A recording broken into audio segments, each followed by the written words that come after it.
Welcome back to the Sleepy Scientist Stories.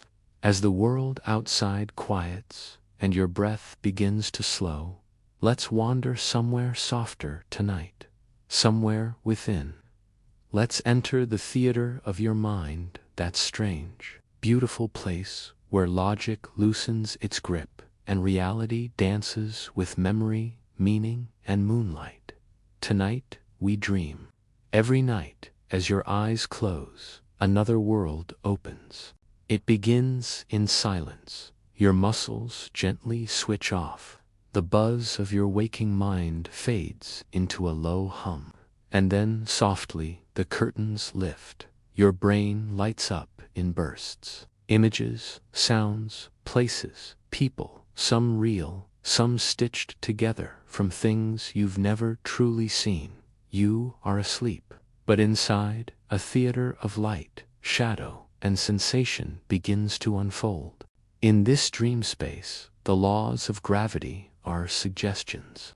Time bends, doors lead to other lifetimes. You might speak with someone you lost, or walk across oceans, or simply sit in a room that never existed and feel something you cannot name.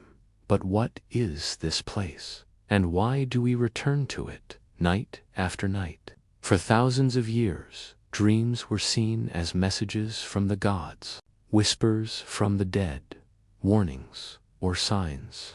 In ancient Egypt, dreams were inscribed in temples. In Mesopotamia, kings employed dream interpreters as vital as generals. Even now, the language we use to talk about dreams carries a kind of reverence. Visions, omens, prophecies, or simply a dream too beautiful to explain. But in modern science, we approach dreams with a different question. Why does the brain spend nearly a third of its life sleeping and so much of that time dreaming? What is the function of a hallucinated world that none of us can fully control but all of us experience? And more intriguingly, how does this nightly world affect the way we think, feel, and become who we are? While your body rests, your brain becomes a city that never sleeps. Inside your skull, more than 86 billion neurons hum with activity.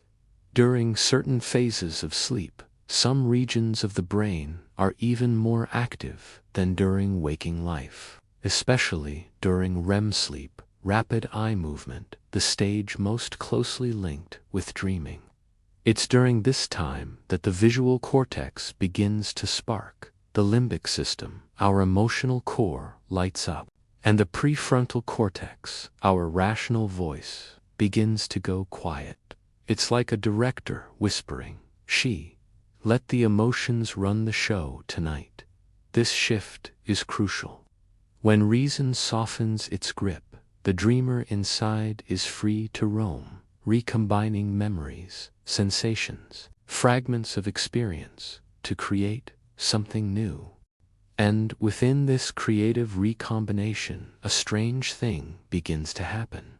Your brain begins to heal, to learn, to connect, to grow. Dreaming, it turns out, is not a side effect. It's a feature. Let's pause here. Imagine you had a painter living in your mind, but this painter is not realistic. They don't paint what is, they paint what feels. If you're anxious, they might show you a stormy sea. If you're in love, they might draw you flying over a field of moons. This painter doesn't speak in words. They speak in metaphors. They collage your emotions, your memories, your symbols, and turn them into a visual poem you experience from within. This is how dreams often work. They translate emotion into imagery, and through that, they allow your mind to process feelings. You may not have language during the day. Think of the heartbreak dream, the falling dream, the chased but can't move dream. They may seem random, but emotionally, they speak volumes. Through dreams, the brain quietly performs emotional triage. It takes your waking chaos and reshuffles it into something you can feel your way through. Sometimes the story makes no sense, but the emotion does. Let's go deeper now into memory. Each day, your brain absorbs an overwhelming amount of information: faces, facts, motions, feelings, fragments. You do not remember all of them, and that's the point. Dreaming is one of the ways your brain decides what stays and what fades. During REM sleep, neural circuits that store memory go through what some researchers call a rehearsal phase. They replay, remix, and even re-encode the day's experiences, but not just the facts, the feelings around the facts. Emotional memories, especially, are prioritized. In this way, dreams become a kind of overnight therapy. What happened today? How did it make you feel? Where does it belong in your story? Sometimes the brain even uses dreams to solve problems, to test different emotional outcomes, to simulate situations that might happen or could have happened. Einstein dreamed of riding on a beam of light. Paul McCartney dreamed the melody of yesterday. Dmitri Mendeleev said the periodic table came to him in sleep. Your brain, even at rest, is at work, but it doesn't feel like work. It feels like flying, and sometimes a dream shows you something deeper. Not a memory, but a mirror. It might reflect a truth you were avoiding, or a version of yourself you've lost touch with. It might give voice to your shadow, the parts of you you silence by day. Carl Jung, the Swiss psychologist, believed dreams were messengers from the deeper self, symbols rising from the unconscious, like shapes rising from a dark sea. Even now, in modern neuroscience, we accept that dreams are not just random noise. They reflect the inner world. They are shaped by our hopes, fears, regrets, desires, and they allow us to see them without judgment. In dreams, your ex can walk beside your future. Your childhood home can sit beside a burning galaxy, and you accept it. Not because it makes sense, but because, for a moment, it feels true. So why does your brain go to all this trouble? Why build an entire imaginary world just to erase it when you wake? Here's what we know. Dreaming restores emotional balance. It strengthens memory. It promotes learning. It stimulates creativity. It allows psychological integration, the blending of all your parts. It is a nightly reset and a theater for meaning-making. Without dreams, the mind becomes brittle, rigid, less adaptive. In studies where REM sleep was disrupted, subjects became more irritable, less focused, and emotionally volatile. But when allowed to dream again, balance returned. It's as if the dream is not optional. It is a biological necessity for the emotional and cognitive health of the human mind. Sound, soft, night breeze, a clock ticking faintly in background. So tonight, as you drift, know this: you're not just falling asleep.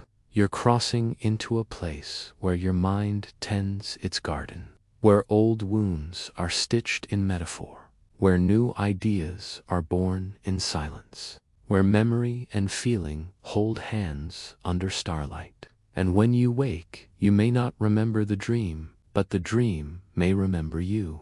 Its wisdom may stay with you, in the calmness you feel, in the clarity that returns, in the strange, beautiful idea that floats into your morning. So close your eyes, let the world slip away, and let your mind wander into the theater where the lights never go out. Because sometimes the best part of waking up is knowing you were dreaming. Wonderful.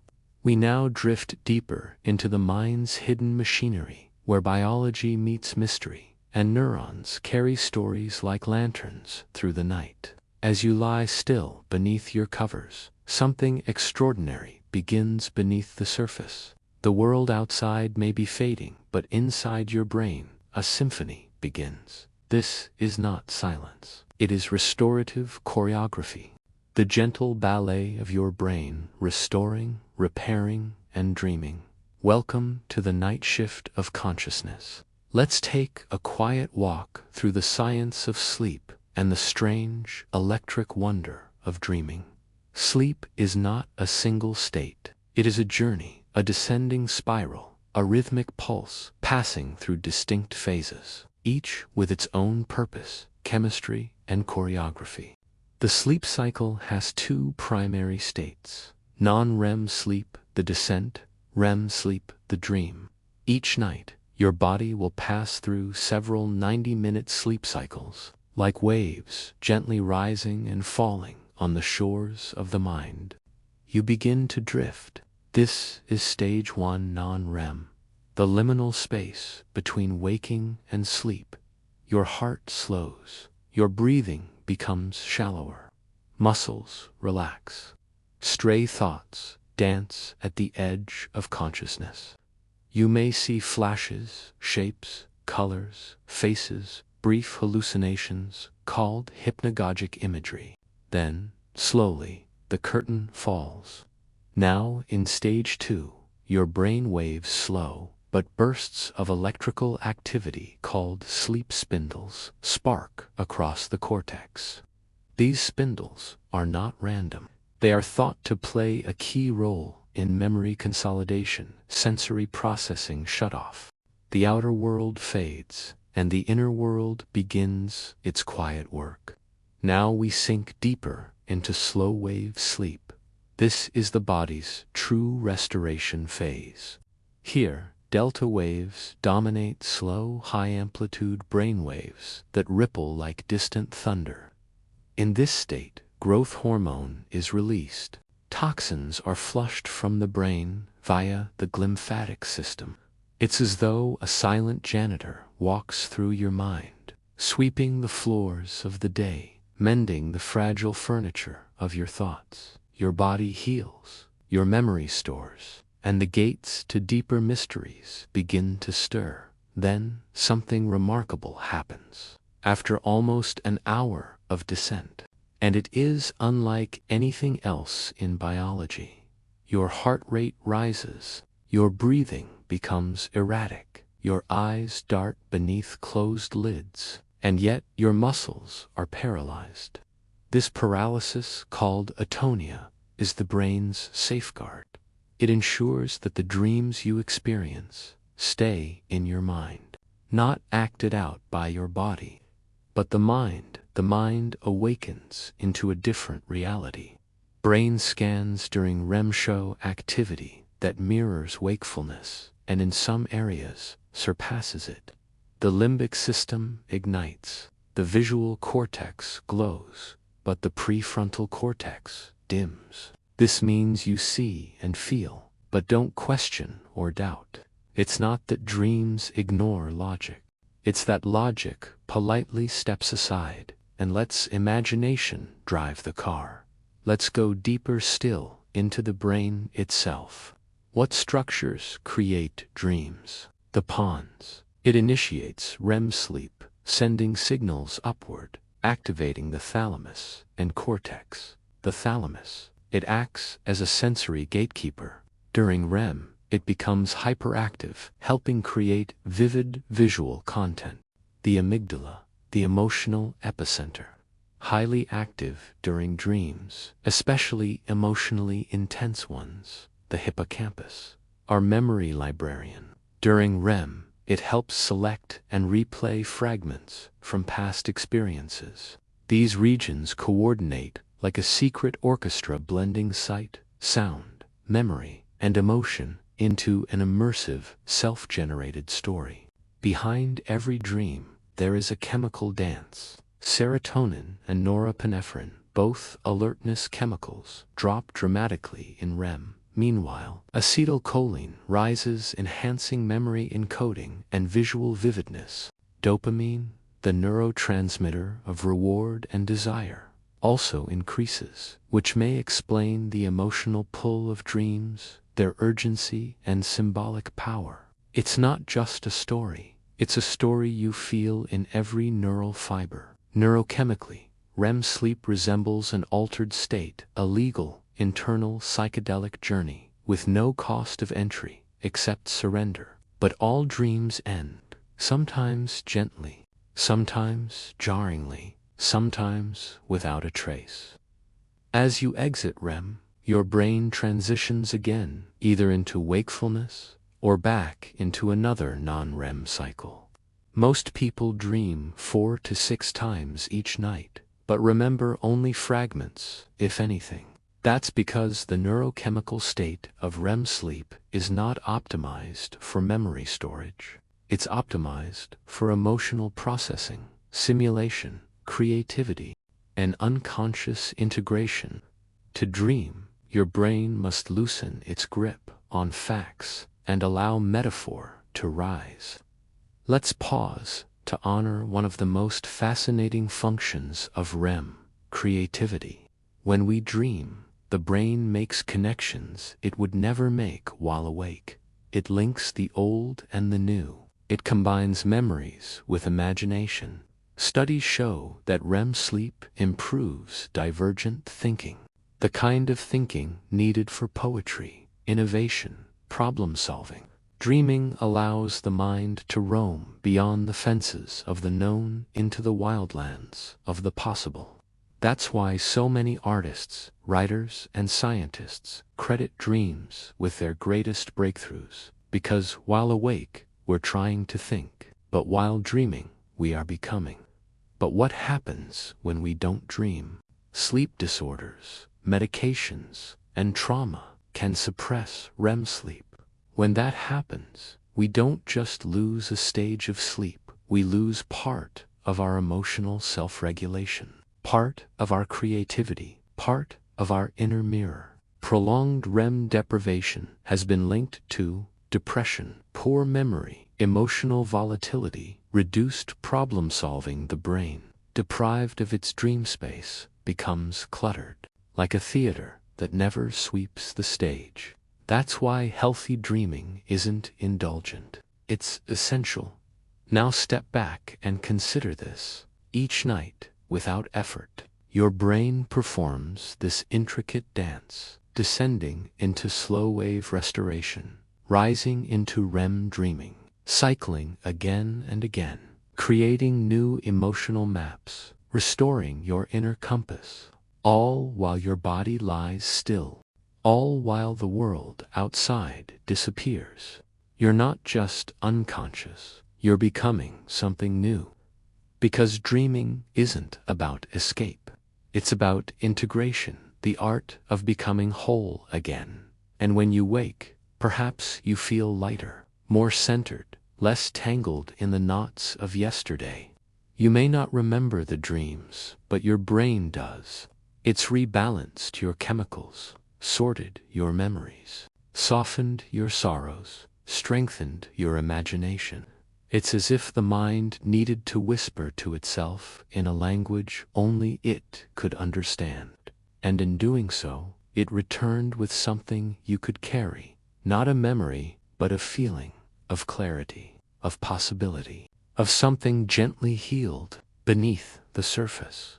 Absolutely. Let's continue our journey through the hidden architecture of the dreaming mind. Each night, when the stars return to their patient vigil, you do not simply sleep. You transform in dreams. You revisit things you never said. You relive moments you thought forgotten. You feel emotions you buried, and in some quiet way, you rebuild the map of who you are. Tonight, we follow a more intimate path, not through the structures of the brain, but through the stories it tells itself in silence. We ask the question, how do dreams shape our emotional selves? And in dreaming, how does the mind quietly sculpt the soul? During the day, we perform, we answer emails, we smile politely, we say, "I'm fine," when we are not. Version of ourselves forged by habit, repetition, social roles. But in dreams, the mask loosens. There, you may weep for someone you haven't seen in years, laugh with a childhood friend long gone, or feel a panic so sharp you wake with your heart pounding.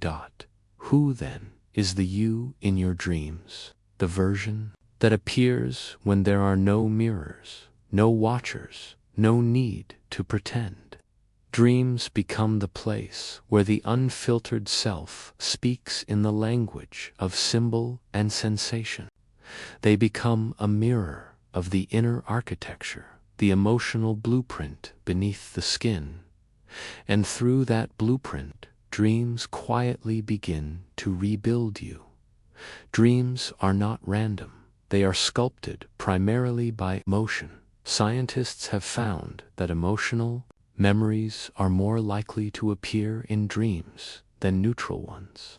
This isn't an accident, it's a design.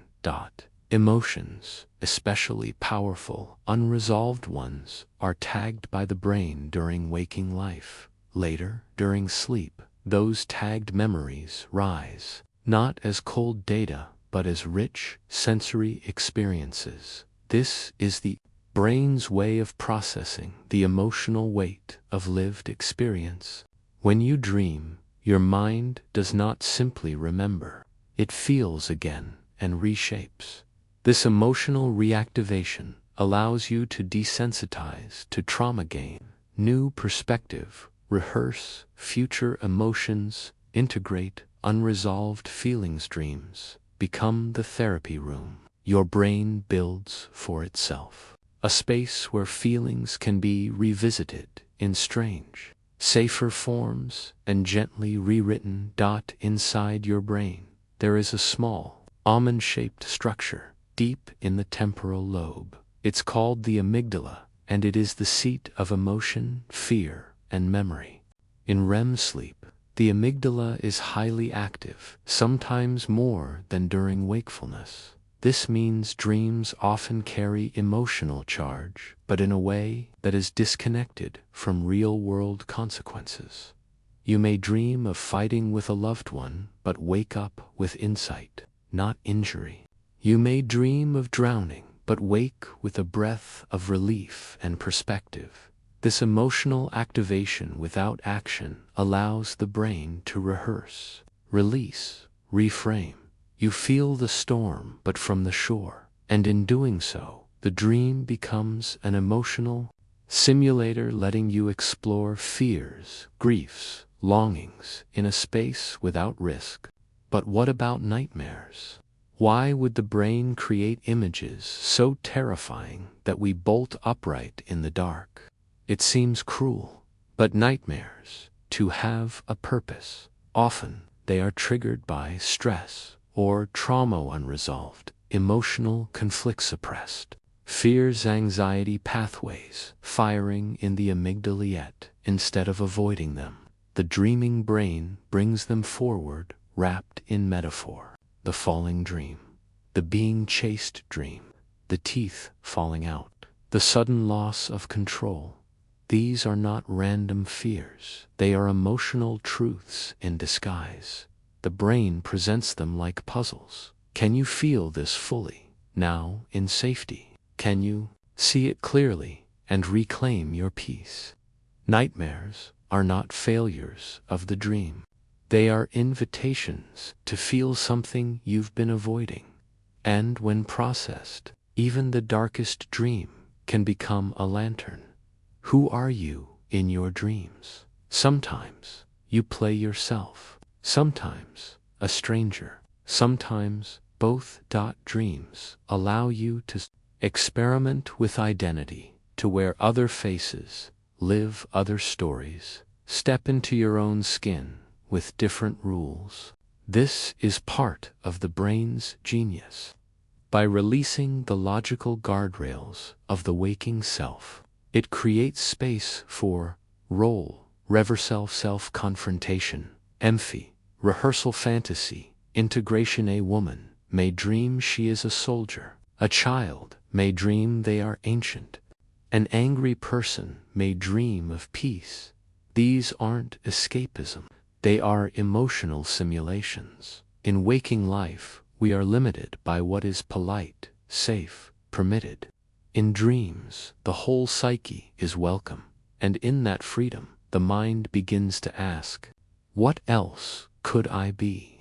What haven't I understood about myself yet?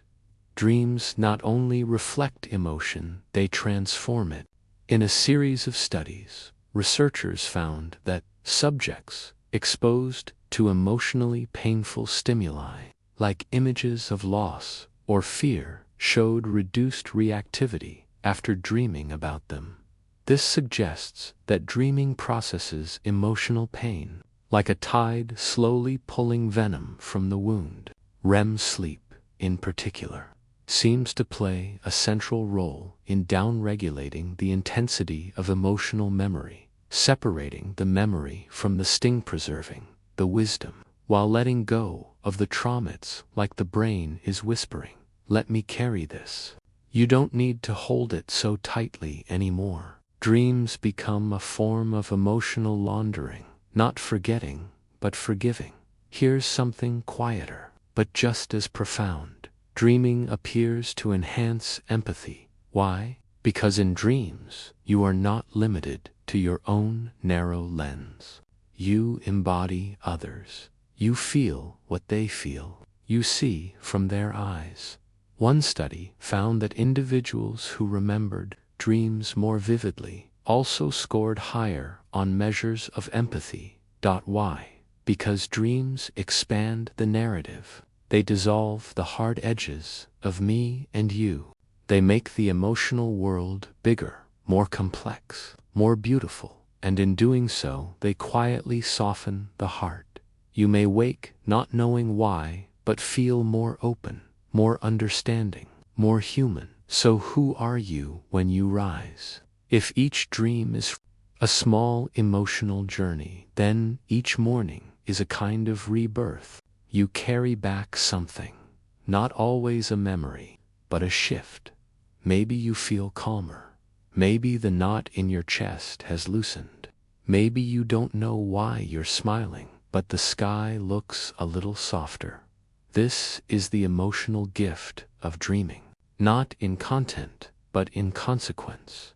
You feel more you, not the fragmented, exhausted self of late-night scrolling, but the real you, whole, subtle, alive. Because your brain has been tending you all night, like a gardener in moonlight, pulling weeds of fear, watering the soil of meaning, letting dead leaves fall away.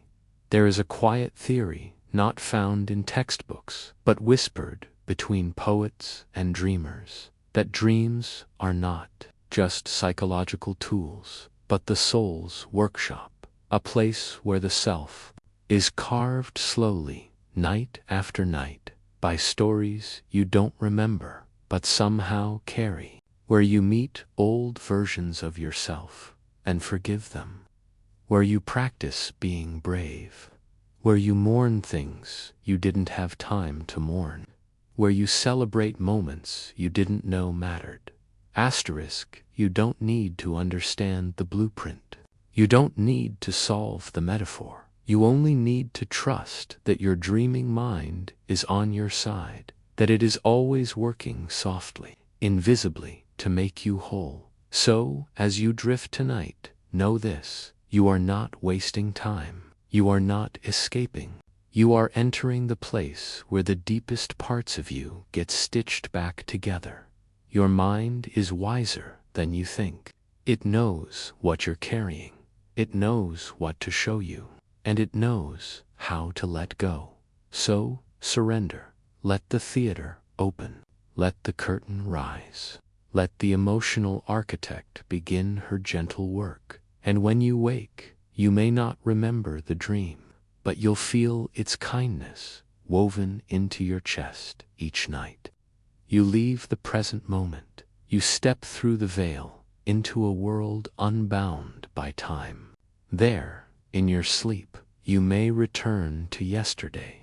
You may feel today more deeply, but most curiously, you may dream of something that hasn't happened yet, a place you've never been, a conversation you've never had, a life you haven't lived. Are dreams whispers from the past?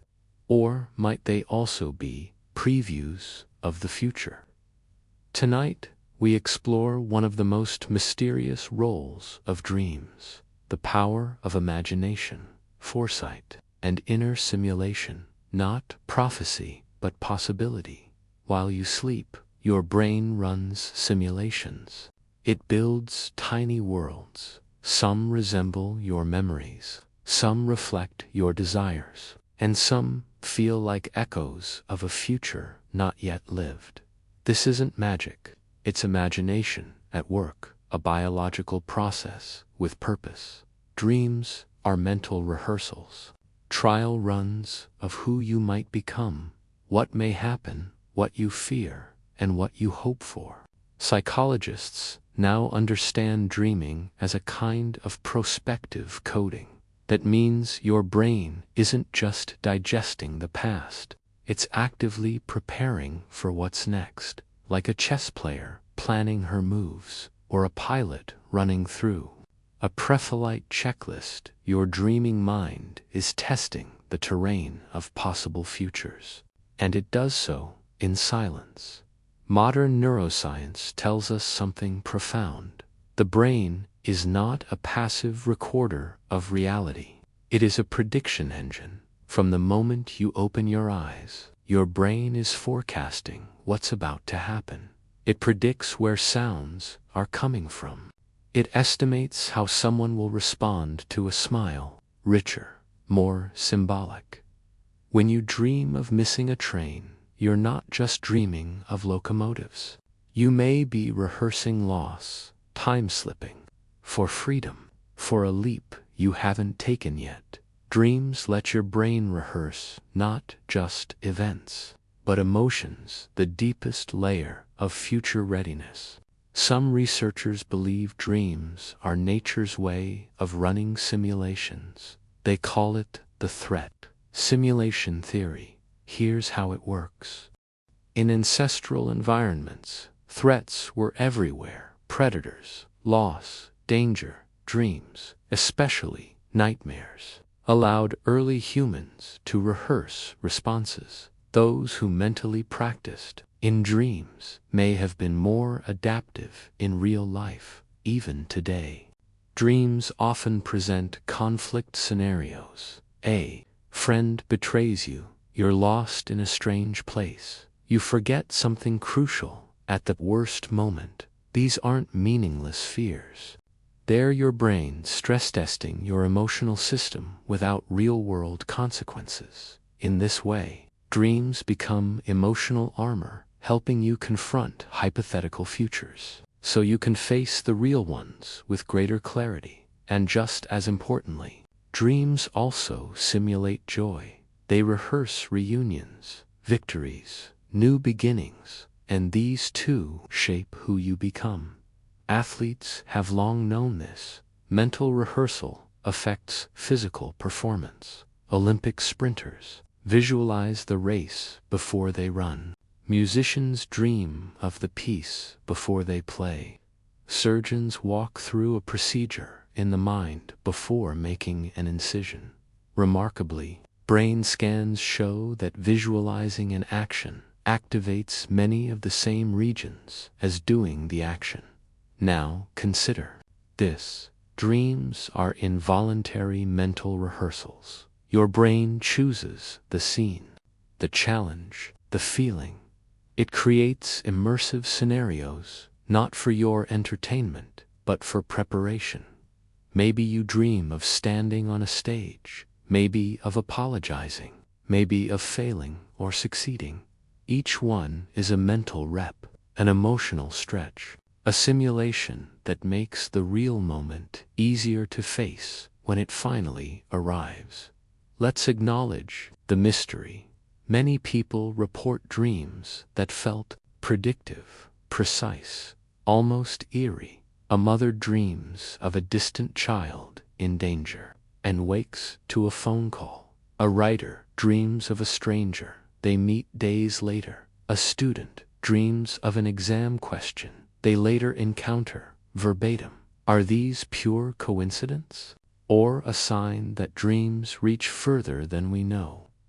Science stays cautious. Correlation, not causation. But here's a softer truth. Even when dreams don't predict events, they predict emotion. They reveal where you are vulnerable, where you need closure, where you're bracing for impact or longing for change. In this way, dreams feel prophetic because they are emotionally honest. They don't know the future, but they know you. And sometimes that's more valuable.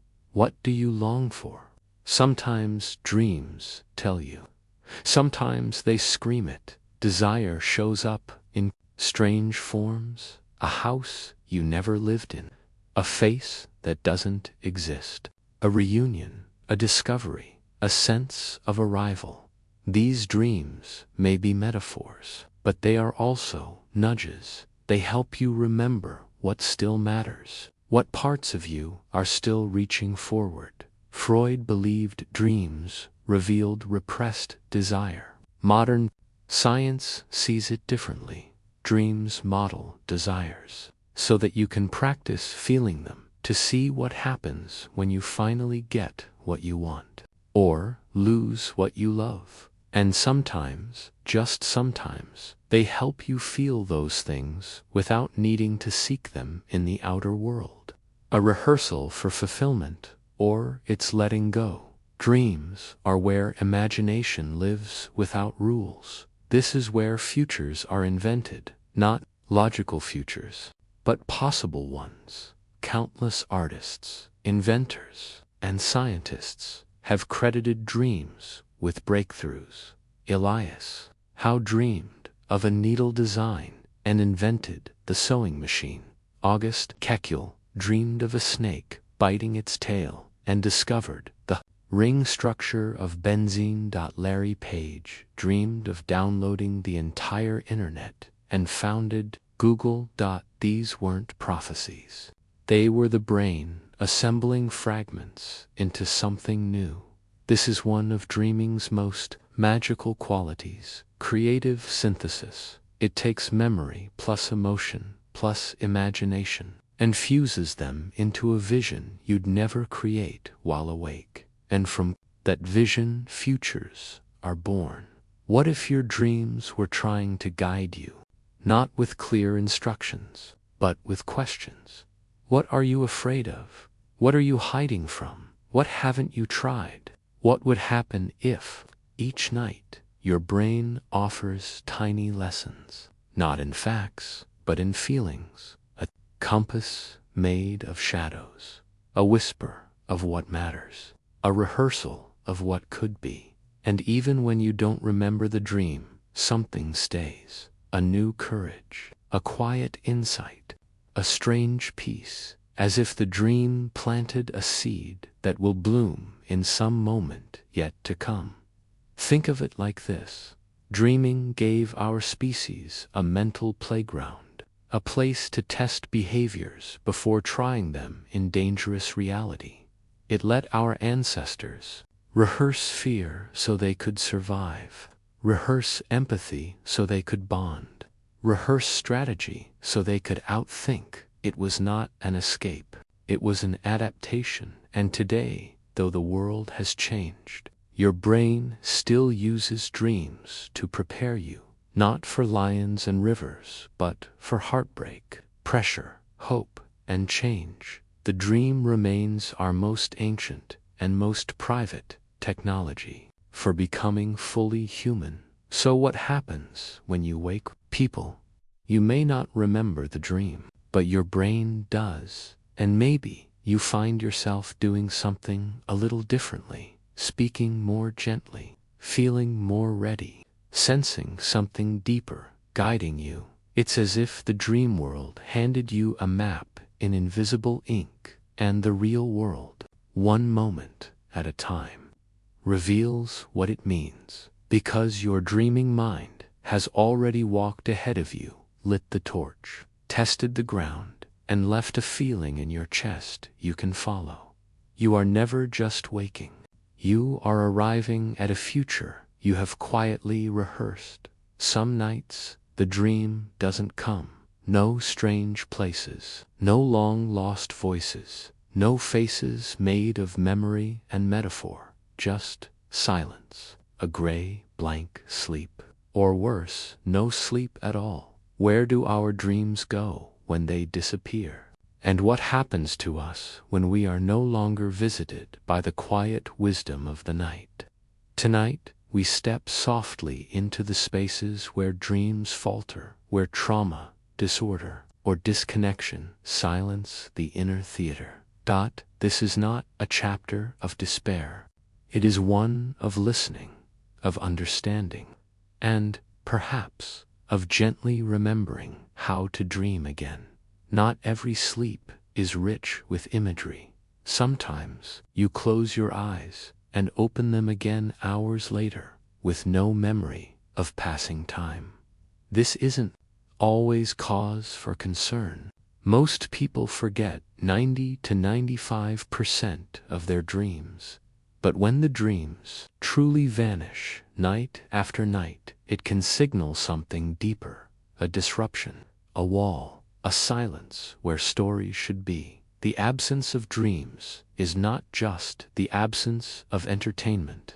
It is the soft fading of one of the brain's most ancient and vital processes, a pause in the mind's self-healing, a silence in the soul's storytelling. One of the most common causes of lost dreams is simple but devastating: insomnia. When we can't fall asleep or stay asleep long enough to enter deeper cycles, we lose access to REM sleep, the stage that nourishes our inner world. Even short-term sleep deprivation reduces REM density, dream vividness, memory, consolidation, emotional regulation, and when that deprivation becomes chronic, a troubling pattern sets in. The mind becomes brittle, reactive, disoriented. It's like trying to navigate life without the nightly compass that once recalibrated you. You may feel more anxious, less focused, emotionally flat, or overly reactive, creatively stifled, because the dream is not just a play. It is mental and emotional restoration. Without it, we are ships without night maps. Sometimes it's not just biology, it's pain. Trauma, especially unprocessed trauma, has a profound effect on sleep. For many survivors of emotional, physical, or psychological wounds, sleep becomes a battleground. Two common outcomes: hyperarousal, the body won't relax. Sleep won't come. Nightmares, when it does come, it arrives sharp and cruel. In either case, the brain struggles to access safe dreaming. Instead of healing, it braces. Instead of releasing, it replays. And over time, the mind begins to avoid dreaming altogether. It builds walls, silences, even sleepwalking mechanisms, all to escape the inner imagery that feels too much. It's the brain trying to protect itself by going quiet, but in doing so, it also silences the tools it needs to process the pain. In people with post-traumatic stress disorder, PTSD, REM sleep is often fragmented. The dream state becomes unstable, marked by frequent waking, intense nightmares. Dream recall overactive amygdala responses, as though the mind is trying to process the trauma, but the pathways are tangled. The story keeps looping. The dream becomes stuck. And yet, this is also where healing may begin. New therapies, including image rehearsal therapy and EMDR, use controlled dreaming or visualization to rewire the trauma response. They invite the dream back in, but rewritten. And in that rewriting, the brain slowly begins to trust again, to feel safe, to dream differently, to let go. Another thief of dreaming is depression. In clinical depression, people often experience excessive REM sleep but impaired emotional processing, blunted dream recall, reduced symbolic richness, since not that they stop sleeping, it's that sleep loses its poetry. Dreams feel flat, disconnected, more like mental noise than emotional meaning.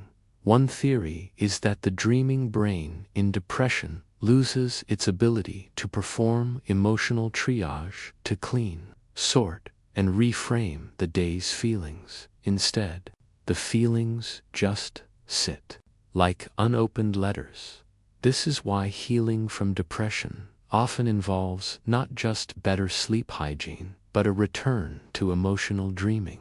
Not brighter dreams, necessarily, but deeper ones, ones that help the heart speak again. Many modern medications, including antidepressants, sleep aids, and anxiolytics, alter dream patterns. Some suppress REM sleep, some reduce dream vividness, some increase nightmares as a side effect.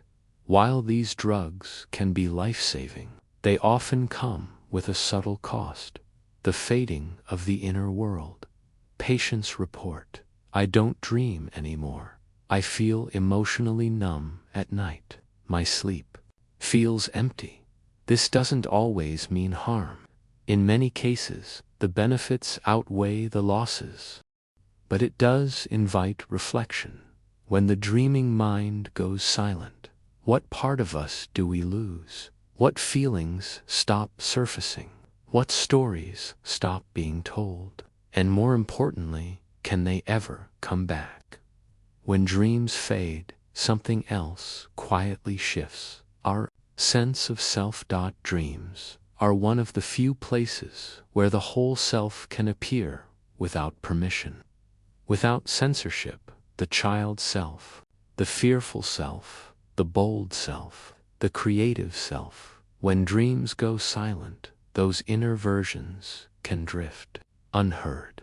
This can lead to a loss of insights, reduced creativity, blunted emotional depth, feeling of disconnection from inner life. It's not just about sleep.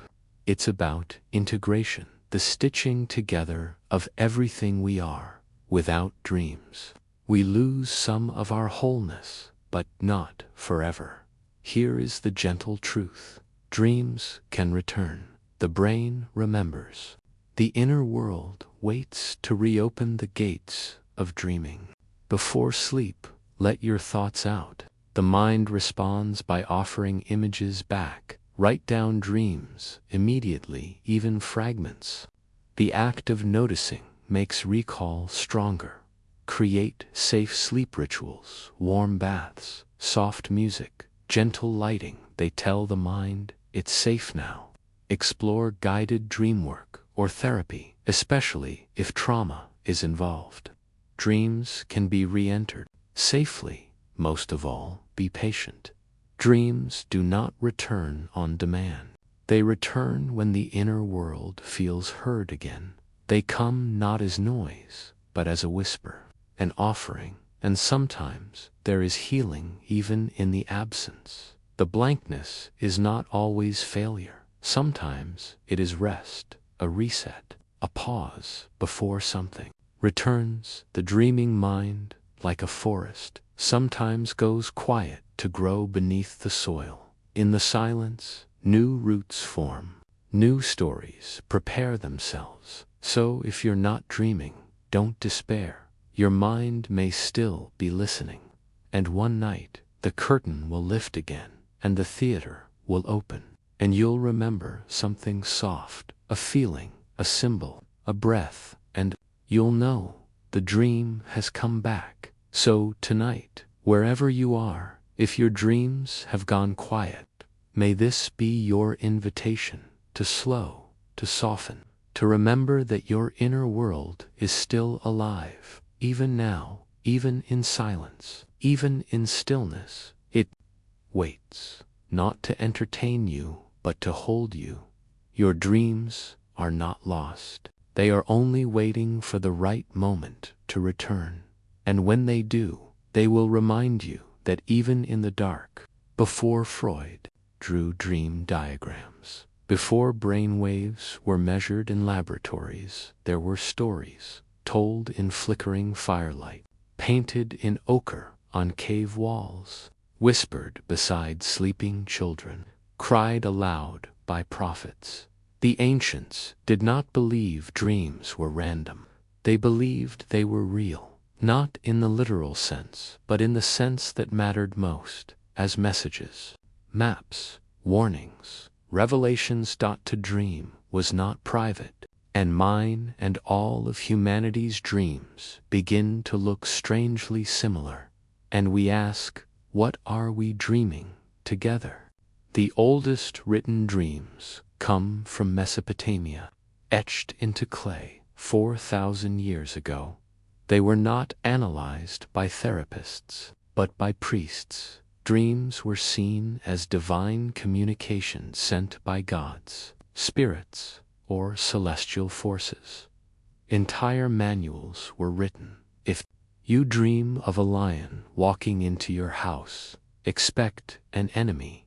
If you dream of flying, your soul may have left your body. If a river floods your dream, beware of great change. These interpretations weren't about you alone. They were collective codes, symbols shared across tribes and time. Dreams were not locked inside the skull. They were social events, discussed, decoded, feared, or celebrated by families and communities. Even kings kept dream interpreters, because they believed a single dream could shape the fate of an empire. Across cultures, dreams are more than sleep phenomena. They are doors. In the Bible, Jacob dreams of a ladder to heaven. In Islam, the Prophet Muhammad is visited by divine dreams. In Hinduism, dreams are seen as layered realities, where the waking world may itself be a dream of Brahma.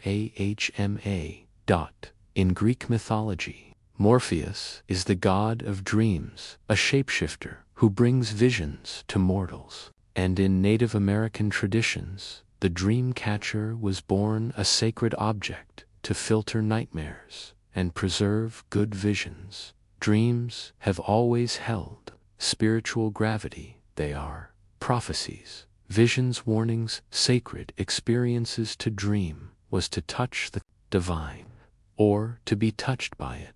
And even now, in a world of neuroscience and digital clocks, many still whisper in the morning, "I had the strangest dream last night," as if the old gods still visit us in symbols. In the early 20th century, Swiss psychiatrist Carl Jung introduced a quiet revolution. He suggested, not all dreams are personal. Some dreams, he said, are built from archetypes, universal symbols that live in the collective unconscious. You've seen them. The wise old man, the shadow self, the serpent, the lover, the journey into the forest. These appear not just in your dreams, but in everyone's across cultures and eras. Why? Because Jung believed we inherit not just genetics of meaning. Dreams also reflect what a society fears, desires, or denies.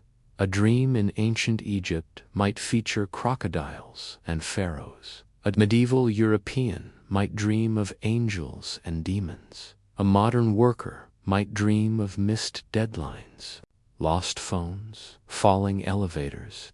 Dream content is shaped by cultural inputs, our myths. Dream of war more frequently. Icelanders.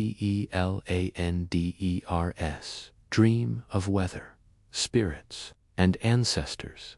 Our dreams are not just reflections of individual minds, but mirrors of the world we live in.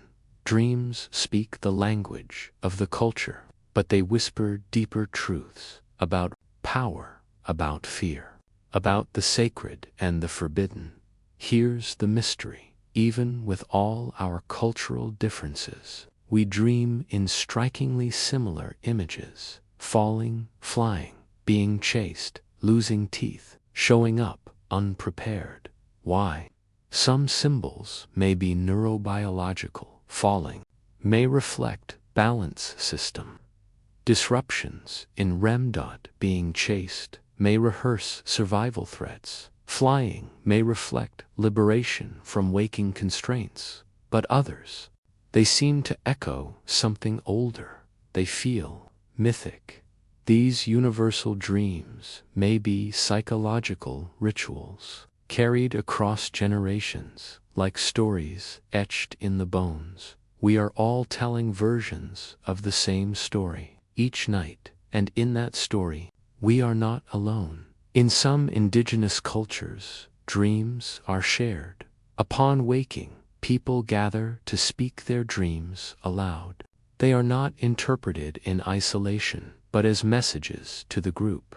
Our community tools, ways of sensing, danger receiving, spiritual instruction teaching, values healing the group. Solemn imagine if we still lived this way, starting each day, not with to-do lists, but with story sharing, listening, meaning making. Perhaps our world would soften. Perhaps our psyches would breathe again. Today, in the modern world, sense of shared mythar, capacity to feel mystery. We sleep more, yet dream less. We know more about brain chemistry.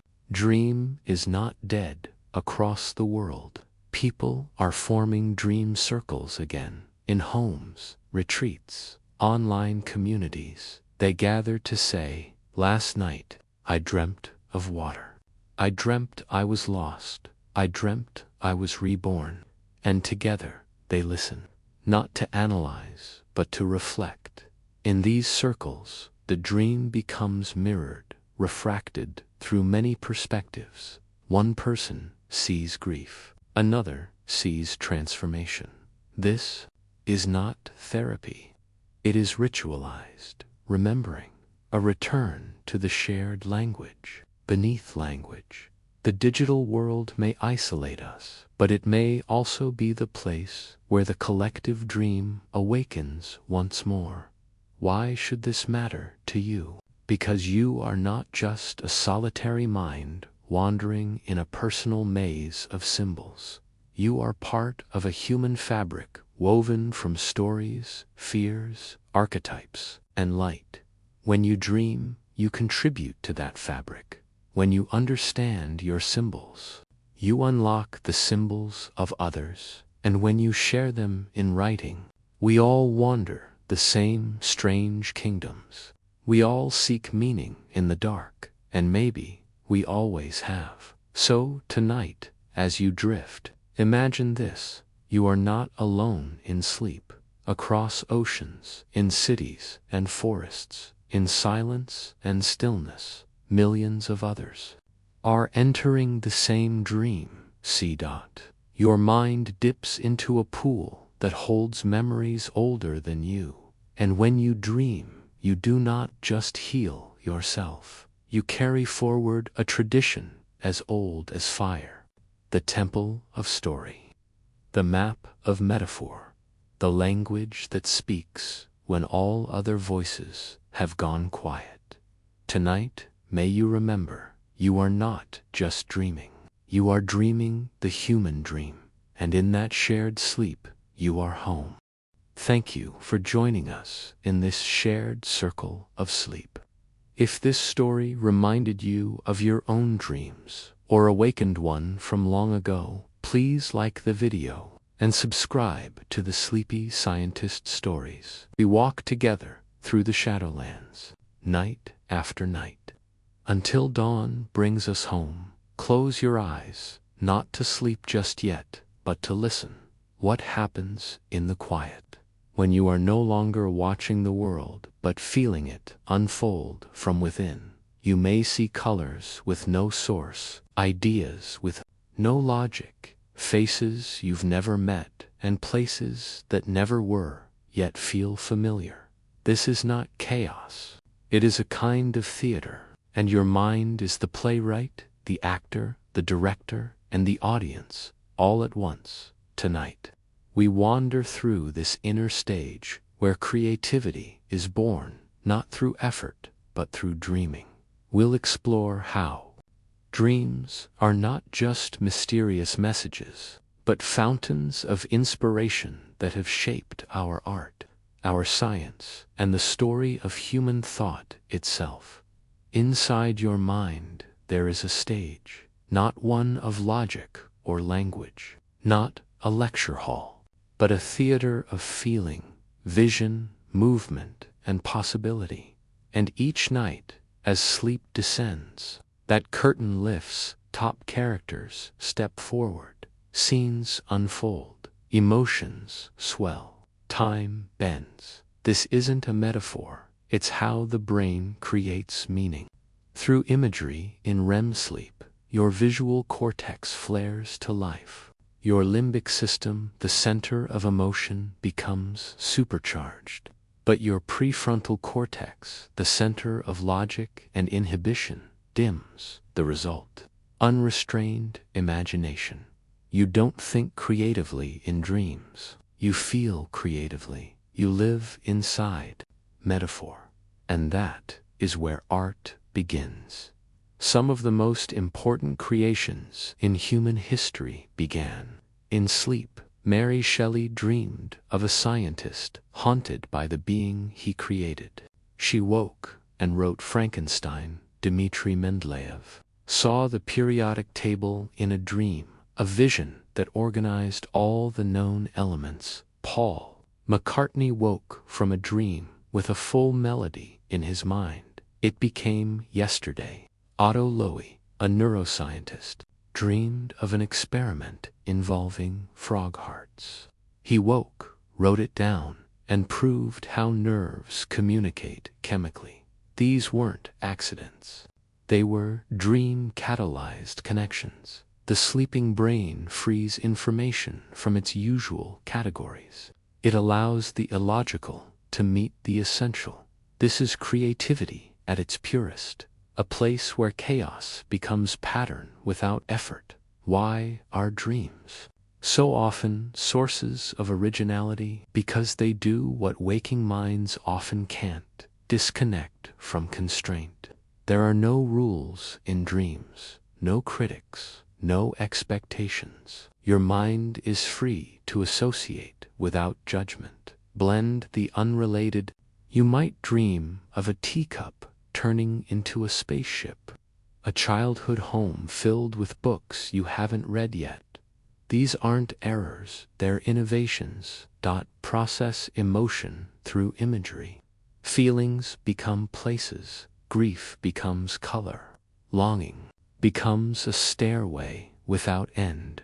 Work in metaphor, not explanation. The brain says more in a dream image than it could in 1,000 waking words. Creativity, at its core, is not just making new things. It is making a new sense of the world. And dreams are fluent in that kind of sense. Throughout history, artists have courted dreams like lovers. They leave journals by the bed. They build rituals to catch the flickering light of the unconscious. Salvador Dali famously napped with a metal spoon in hand. As he drifted off, the spoon would drop, waking him just as dreams began. He'd then paint the surreal fragments from the edge of sleep. William Blake saw visions in dreams and waking reverie. Angels, demons, epic tales, he claimed, were whispered to him. Beethoven often said his compositions came to him whole in the night. He transcribed what he dreamed. Even fashion designer Elsa Schiaparelli credited her most radical designs to dream images: lobster dresses, surreal hats, symbols stitched from sleep. What they all knew was this: the dream is not just a source, it is a studio, a sacred place of genesis. And when you learn to enter it with intention, you may leave with something beautiful. Modern neuroscience is catching up with what poets always knew: sleep, and especially REM Sleep enhances creative problem-solving. In studies, people woken from REM were better at word association tasks. Sleep improved performance on puzzles that required aha moments. Dreams offered emotional reappraisal, changing how people viewed challenges. Why? Because REM sleep does three magical things. Loosens associations. The mind plays with ideas that don't normally connect. Prioritizes emotional memory. It gives weight to what matters, not just what happened. Reduces inner censorship. The logical editor falls asleep. The poet steps forward. You wake with new pathways lit in the mind, not because you tried, but because you let go.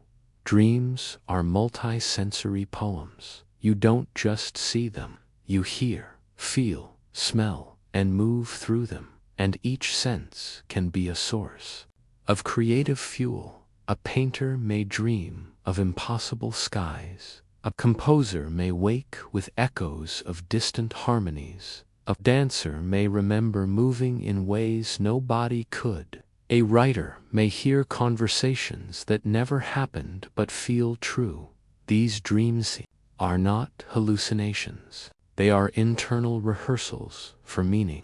They allow you to feel before understanding, move before speaking, create before controlling, and in that freedom, you find something new, something you didn't know you carried. Dreams don't just stay in sleep, they leak into your paintings, your choices, your fears, and your longings. They appear in films, stories, architecture, inventions. They show up in lullabies and symphonies, in children's books and scientific breakthroughs. They are the ghost collaborators behind human culture. And when you look closely, you see them everywhere. A surrealist painting is a waking dream. A fairy tale is a dream retold. Even a scientific hypothesis often begins as, what if? That's the dream whispering through rational lips. But what happens when we stop dreaming? When our nights are blank, or restless, or silenced by constant stimulation? Creativity suffers. Studies show that REM deprivation leads to poorer emotional regulation, reduced imaginative fluencies, stalled problem-solving, flatness in self-expression. It's not just exhaustion. It's a starved imagination. To be creative is to be in relationship with your own unconscious, and that relationship needs tending like a fire that needs darkness to burn brightly. When we protect our dreams, we protect the root of inspiration. You don't have to wait for dreams to come. You can invite them. Here's how. Build a pre-sleep ritual. Soft lights, quiet music, a moment of reflection. Keep a dream journal. Even fragments matter. Meditate on a question before sleep. Ask gently. Don't demand answers. Read or view art before bed.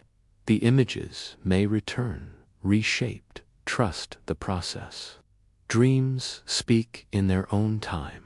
Above all, treat your dream life as a garden. Not every night will bloom, but with care, beauty will grow. And sometimes, that beauty will change your waking life. So tonight, as you close your eyes, imagine the curtain lifting. The stage is set. The actors appear, perhaps unknown, perhaps forgotten. The lights are soft. The air shimmers. And somewhere in that dream theater, a new idea is waiting. Maybe it's a song, a symbol, a solution, a story you didn't know you were meant to tell. When you wake, you may not remember the script, but something in you will, and that something might just be your most inspired self. Thank you for wandering with us through the brain's theater. If this journey sparked an idea, a memory, or a dream of your own, please like the video and subscribe to the Sleepy Scientist Stories. We are here each night illuminating the silent stages of the mind. Out here, in the hush, between trees, something ancient is dreaming. A panther lies curled in shadow. Its whiskers twitch, its claws flex, its eyes flicker beneath closed lids, as if chasing prey through a forest only it can see. A sparrow sleeps on a branch, head tucked, heart slowed, but inside its tiny skull, images flicker: a sky, a predator, a song half remembered. The dream did not begin with us. Before humans drew visions in caves, before language gave shape to dreams, sleep was already here, and with it, the silent theater of the mind. Tonight, we step beyond the bed and into the jungle, the ocean, the savanna, the sky, to ask not just why we dream, but who else does, and how the dreaming mind may be far older than we ever imagined. In the beginning, there was no REM, no stories, no symbolic landscapes, only rest. Billions of years ago, life's earliest forms began to cycle activity and pause, motion and stillness. Even in jellyfish, which have no brains, scientists now observe something like sleep, a daily rhythm of slowed movement, reduced responsiveness, and a return to wakefulness. This primitive slowness isn't dreaming, but it is the seed of sleep. As brains evolved, as neurons gathered into knots, then clusters, then hemispheres, the need for rest deepened. Sleep became not just passive stillness, but active repair, a time for memory, healing, and integration. And eventually, in the warm blood of birds and mammals, sleep became something more. It began to dream. Do animals dream? The short answer: many do. We know this not through guesswork, but through decades of research measuring brainwaves, eye movement, muscle twitches, heart rhythms. When rats sleep after running a maze, scientists can track the same neurons firing in the same sequence, as if the rat were running the maze again in its dreams. Their paws move, their noses twitch, their mouths bark silently at something only they see. Birds, especially songbirds, replay their songs in sleep, refining them for the morning. Elephants, whales, cats, mice, they all show signs of REM sleep, the stage most associated with dreaming. Even the humble platypus has more REM sleep than most animals. Its brain flickers with nighttime fire. It dreams, but of what? We will never fully know what a wolf sees in its dreams.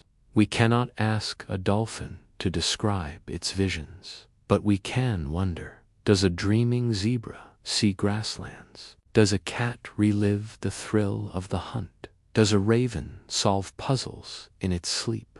One theory suggests that animal dreams are deeply survival-focused. They rehearse danger, they sharpen memory, they integrate instinct. In this view, dreaming is biological rehearsal, a simulator for life. Another theory sees dreaming as emotional digestion, where mammals process fear, bonding, and grief. Primates, especially, show dream patterns that resemble human REM sleep: flickering eyes, muscle atonia, and rich neural activity. They, too, carry an inner world, and that world, in sleep, blooms into something unseen. In songbirds, dreams are filled with music. Zebra finches learn their songs in stages by mimicking, rehearsing, and refining. But at night, while they sleep, something magical happens. Their brains replay the songs, not just echoing them, but editing them. Tiny shifts, pitch corrections, timing improvements, It's as though the bird has a nighttime tutor, or perhaps the tutor is itself. This is not fantasy. It's been measured neurons firing in song patterns. While the bird sleeps silently, by morning the song is better. The dream teaches.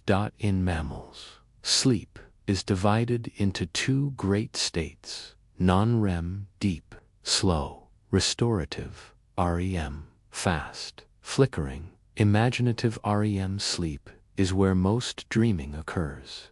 But why does it exist? One theory is the ontogenetic hypothesis. REM helps wire the brain during development. Newborns, human and animal, have tons of REM sleep. Cats spend 70% of kittenhood in REM. Human babies, over 50%. It's as if their minds are drawing internal blueprints, imagining life before they fully live it. Another theory is threat simulation, that dreams prepare us for danger. A sleeping fox may imagine escape. A monkey might dream of falling. These simulations are not predictions. They are preparations. Evolutionarily speaking, dreams may have kept us and them alive. In 2020, a team of researchers filmed an octopus sleeping, and then something extraordinary. As it slept, its skin changed color, pulsing, flashing, blending into imaginary textures. Its body shifted as though dreaming of hunting, escaping, exploring, and its eyes moved like REM in mammals. This was not reflex, it was performance. But what does it mean? Octopuses have complex nervous systems, advanced problem-solving skills, and personalities, and now, possibly, they dream. A creature so different from us, a being with no bones, no family trees in common, for 500 million years, may also have an inner life. What else out there dreams that we've never even imagined? If dreams serve such a wide range of creatures, what does that tell us? It tells us that dreaming may not be a byproduct of intelligence. It may be a foundational feature of life with a nervous system. Dreaming enhances, memory deepens, learning finds, behavior processes, emotion builds, internal maps of the world. Is evolution's classroom, a space for experimenting safely, without risk. Imagine an animal dreaming of a leap and failing, and then adjusting, and trying again, all without ever moving. By morning, it jumps perfectly. The dream helped. There is something else here, the ecosystem of dreaming in the forest. Sleep is woven into survival. Some animals, like dolphins, sleep with one brain hemisphere at a time, unihemispheric sleep, so they can swim and surface to breathe. Some birds sleep mid-flight. Elephants sleep just 2 hours a night. Lions sleep 20. Every creature finds its rhythm, its dreaming balance. Even among predators and prey, sleep becomes a kind of truce, a pause in the endless chase, a moment when every heartbeat listens inward. Nature does not stop to dream. It dreams while continuing. And in that tension between stillness and vigilance, dreaming adapts. Not all dreams are peaceful, but all are purposeful in the end. We are not so different from the wolves, the birds, the apes, the sea creatures. We are animals, sleeping, dreaming, rehearsing our lives each night in images and symbols and shadows. The same evolutionary flame that lit their dreams still burns in us, and when we curl into sleep, we return to something shared, the night mind, the rehearsal of survival, the sanctuary of story, the mirror of emotion. You are not alone in your dreaming. You are part of a great tapestry of sleepers, an ancient inheritance of mind play, a lineage of dreamers who walk through internal forests while their bodies rest in the dark. So tonight, as you drift into sleep, imagine the jungle sleeping with you, the oceans slowing, the birds folding into warmth, the fox hiding beneath snow, the dolphin resting in midstream, and across all those bodies, from fur to feather to skin to scale, tiny minds flicker and dream, not of cities or schedules or words, but of instincts, emotions, movements, possibilities. This is the dreaming of life itself, and in that great pulse, you are not separate. You are not above. You are not alone. You are part of the great dreaming world, alive, aware, and waiting for the night to open. If this story connected you to something deeper, something older, please like the video and subscribe to the Sleepy Scientist's Stories. We'll meet you again soon in the spaces between thought, where the animal within still dreams. We think of time as something we move through hour by hour, year by year. But in dreams, time moves through us. You fall asleep, and minutes stretch into eternities. A single moment becomes a memory. A childhood room reappears. A voice you lost years ago whispers your name. Dreams do not follow the clock. They follow meaning, emotion, memory, and in doing so, they shape the very structure of your life. Tonight, we turn toward the mirror that dreams hold up to time itself. We ask not just why we remember dreams, but how dreams remember us. We often think of memory as a filing cabinet. You open a drawer, you retrieve a name, a fact, a date. But memory is not mechanical. It's a living forest, rooted, branching, growing, changing. Each time you recall something, you don't replay it. You rebuild it, integrating new emotions, new context, new meaning. Sleep plays a key role in this rebuilding. Every night, while you sleep, your brain does not merely rest.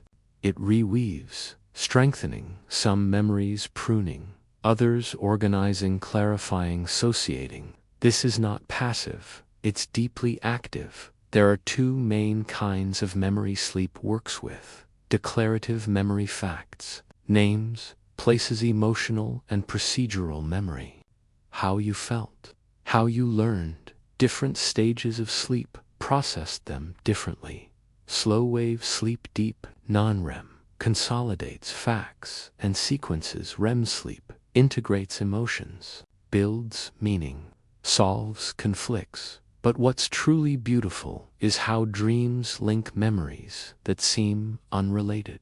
You may dream of your old school and a friend you just met. You may relive a painful event, but the dream adds a new symbol: a tree, stairway, a bird that wasn't there in waking life. This is not noise, it's integration. Dreams connect dots across time, across emotion, across identity. They tell your story back to you, but differently each time. Imagine this: you've just learned something new, a piano piece, a dance step, a language rule. That night, while you sleep, your brain replays it. Not just once, but dozens of times, silently, subconsciously. In this rehearsal, the brain trims away the noise, solidifies the pattern, and stores it for long-term use.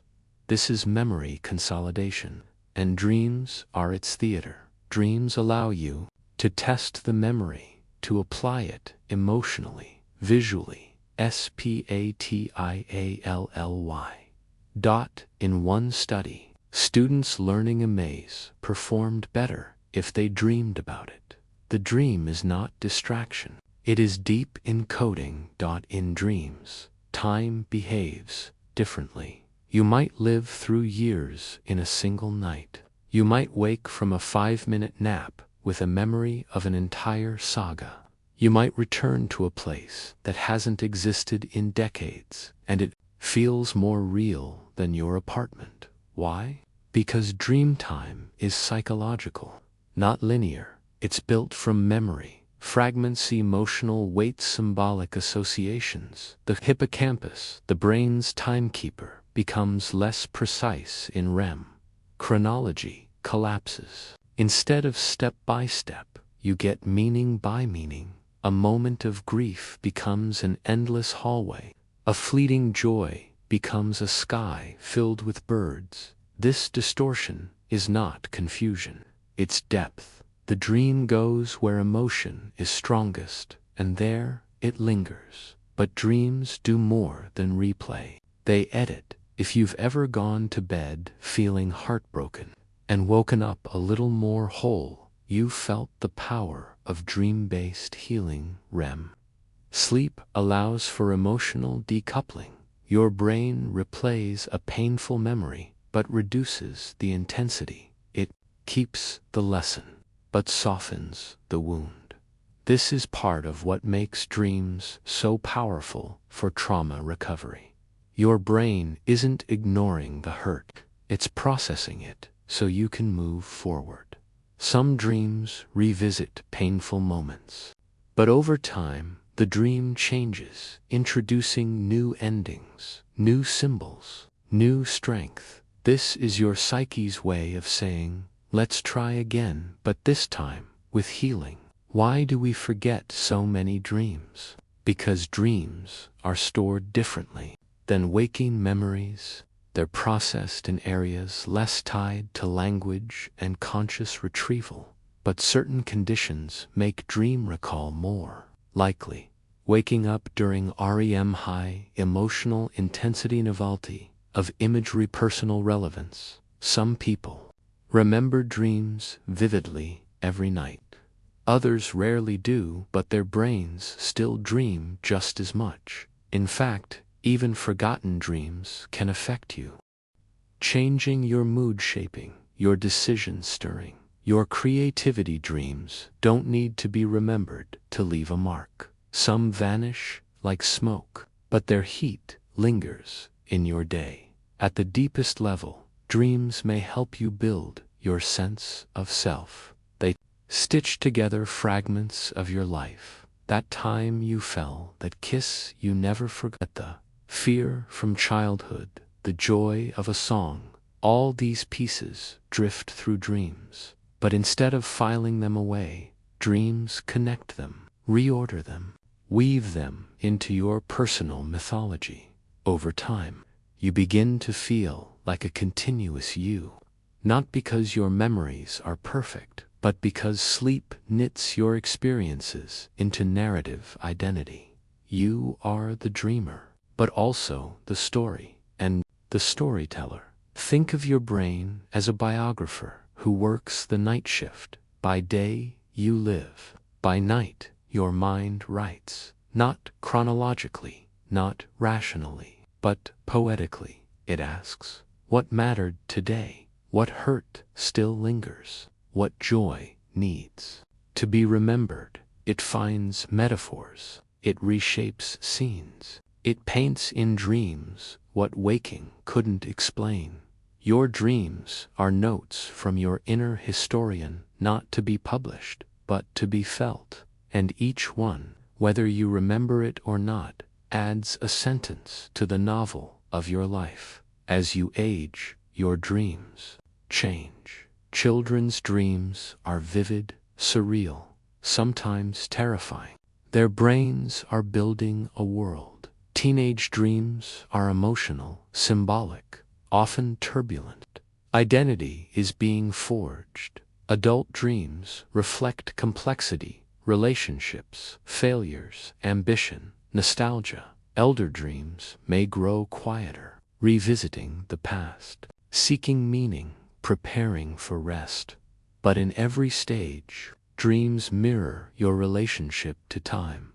They do not tell you what will happen, but they reveal how you feel about what already has. They are emotional time travelers, walking with you through the decades in silence. So tonight, as you lie down to sleep, know this: you are not just resting, you are remembering, retelling, reordering the chapters of your story, and in your dreams, you may revisit something small and forgotten, a smile, a scent, a place that mattered once. Or you may glimpse something new, a path forward, a different ending, a symbol that opens a door.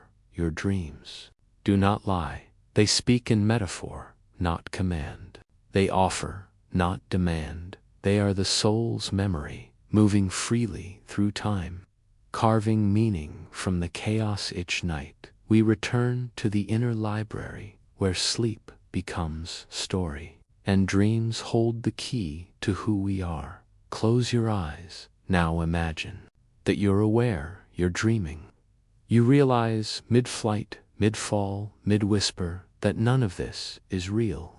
And instead of waking up, you stay. You shape it. You take the wheel.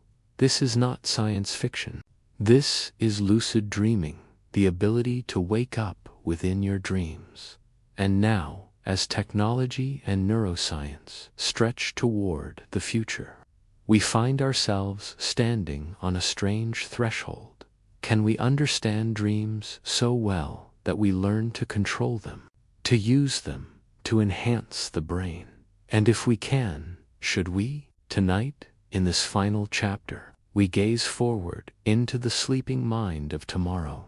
Lucid dreaming is rare but real. In a lucid dream, you know you're dreaming without waking up. It's not always perfect clarity, but in some cases, dreamers can fly, change the scenery, ask questions, heal old wounds, confront fears, even experiment with abstract ideas. In sleep labs, lucid dreamers have shown they can communicate with researchers using eye movements from within the dream.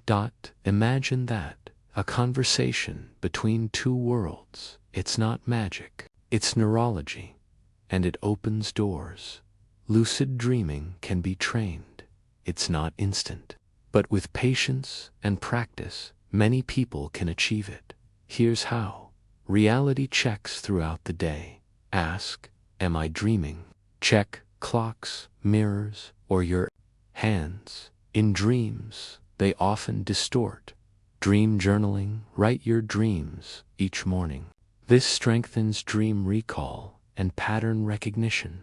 Mnemonic induction before sleep. Repeat.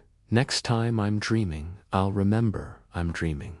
Wake back to bed, WBTB. Wake after 5 hours of sleep. Stay awake briefly, then return to bed.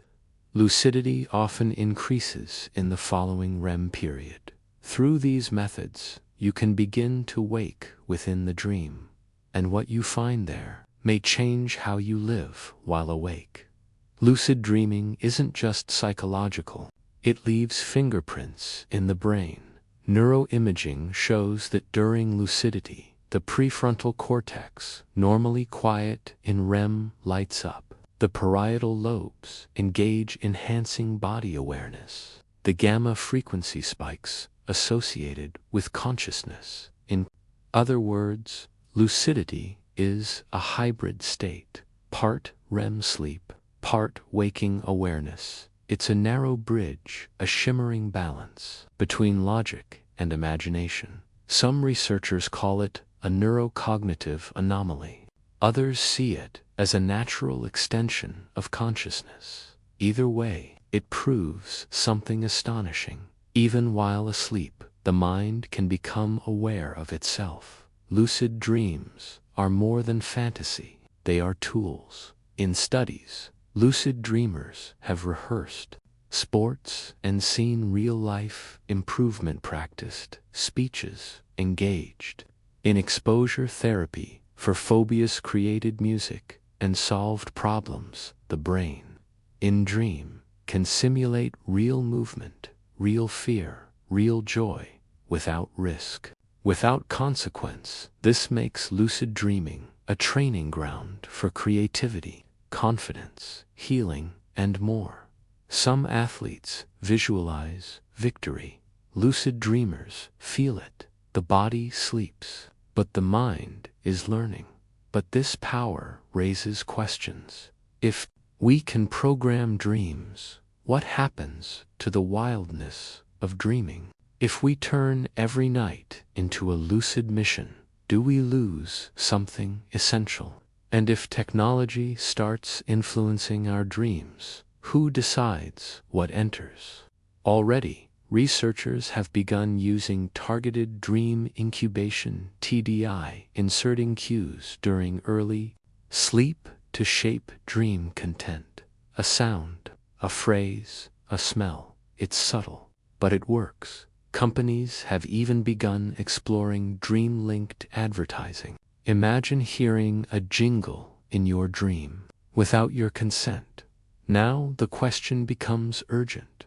Where do we draw the line between helping the dreamer and hacking the dream? The future is not far away. Already, scientists and engineers are building dream recording tools. Experimental brain-computer interfaces aim to reconstruct dream imagery from neural data. Crude, but improving. Sleep stage tracking headbands. Consumer tech lets users detect REM stages and deliver dream prompts. VR lucid bridges. Virtual reality used during wakefulness can prime the brain for similar experiences in sleep. Transcranial stimulation. Gentle electrical pulses to enhance lucidity or memory processing during sleep. These are the first steps toward dream engineering. But with each advance, we must ask, what is gained, what is lost? Dreams are sacred to many a space where the soul breathes. Should we alter that? Yet the future isn't all caution. Some applications are deeply hopeful. For example, nightmare treatment, lucid dreaming, and targeted imagery can help trauma survivors reshape recurring dreams.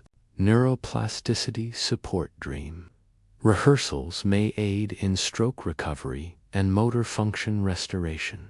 Creative breakthroughs. Artists, writers, scientists could collaborate with AI-guided dream tools to enhance inspiration, grief, and closure. Some dreamers report healing conversations with lost loved ones not as hallucinations, but as meaningful rituals of release. Here, technology becomes a bridge, not a cage, when used with respect.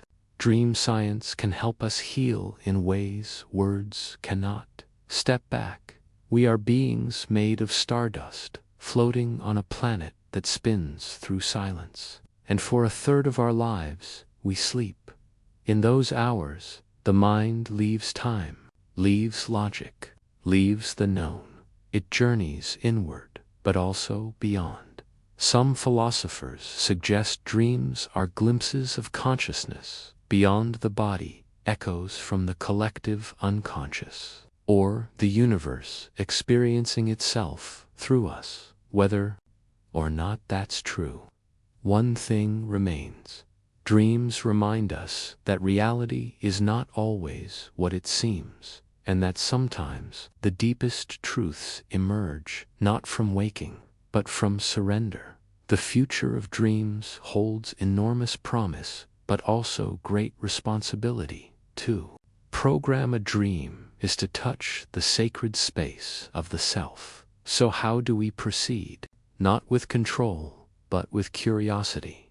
Not with conquest, but with respect. Because the goal is not to trap the dream, but to dance with it, to let it teach us, heal us, open us. Dreams are not errors to be fixed or tools to be exploited.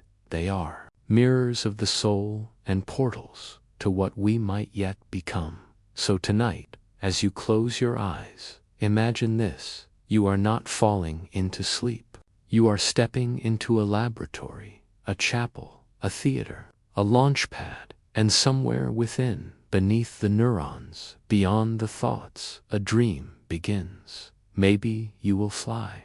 Maybe you will remember.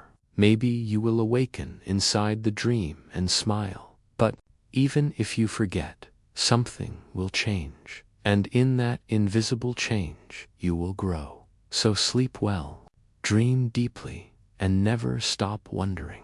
If this story inspired you even in ways you can't quite name, please like the video and subscribe to the Sleepy Scientist Stories. Together, we'll keep exploring the mysteries of sleep, one night at a time.